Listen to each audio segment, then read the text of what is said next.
Hi, welcome to another episode of InMaricopa Spotlight. Today we have Quintin Baker, the director of the MCE. Welcome, Quintin. Thank you. Thank you for having me. We are wanting to introduce the residents here in Maricopa to their MCE director, their new MCE director. Yeah. So just tell me who you are exactly.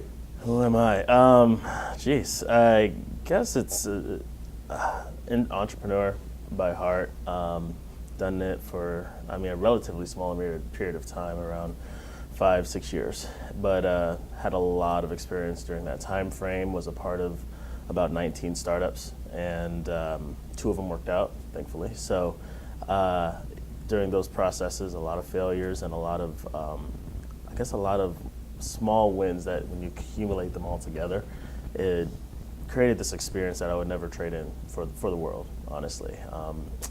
Outside of that, I've ASU alum, born and raised here in Arizona, Phoenix actually, and done things with major companies like Google or Lyft or Uber and things like that. So a lot of background in technology, a lot of background in psychology. That's what I got my degree in. Throughout all the entrepreneurial stuff I've done, I met a lot of people. And the thing that I did very well was making connections, introducing one person to the next, and so on and so forth. I've always been driven by problem solving. I've always been driven by creating a movement out of things, and I have a huge heart for entrepreneurs. So it just made sense what was happening here. And since I'm a native to Arizona, I felt like I kind of had a better understanding of the lay of the land. Maricopa obviously is a unique in all of its own rights, but it just felt like home. So did that, and the MCE, I would say that the best way to put it is the support center for startups. It's the place where you bring any dream, any idea, and we assist you in creating a structure around it to make it real.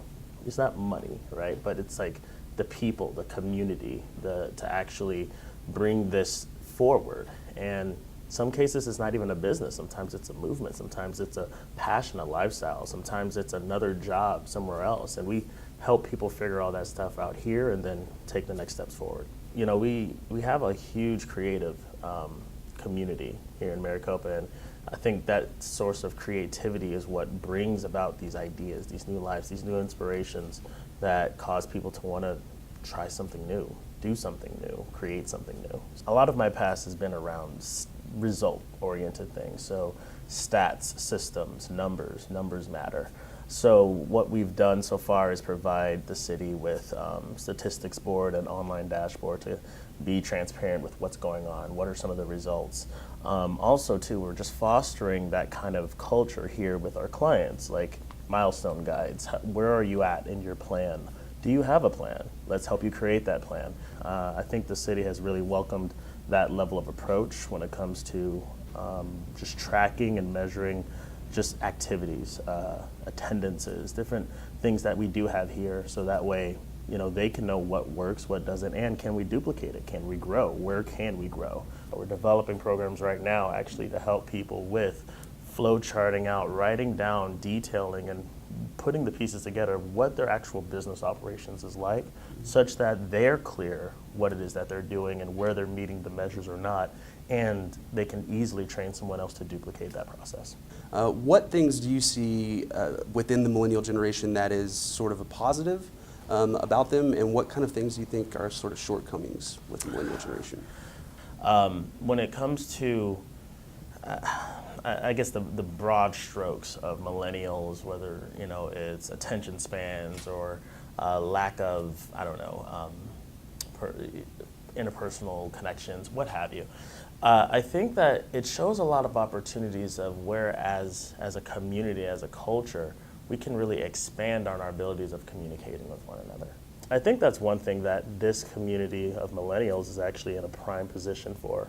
And from relatedness, anything is possible, which if you just add technology on top of that is amazing. You have so many different opportunities and possibilities available with a community that's highly related. It definitely does take a village to build any business, any process, any person, so I think that this is that kind of village. What else do you think makes Maricopa a very viable place for growth and makes it unique? Well, I would say kind of the position that Maricopa is in. You know, and I say this because it's like in the center of several different things happen, not just in a geographic sense, but because people here actually do listen. They actually commute and go to different locations. They're not just in Maricopa only for Maricopa, that sort of thing, but they actually are influencing other parts around Maricopa.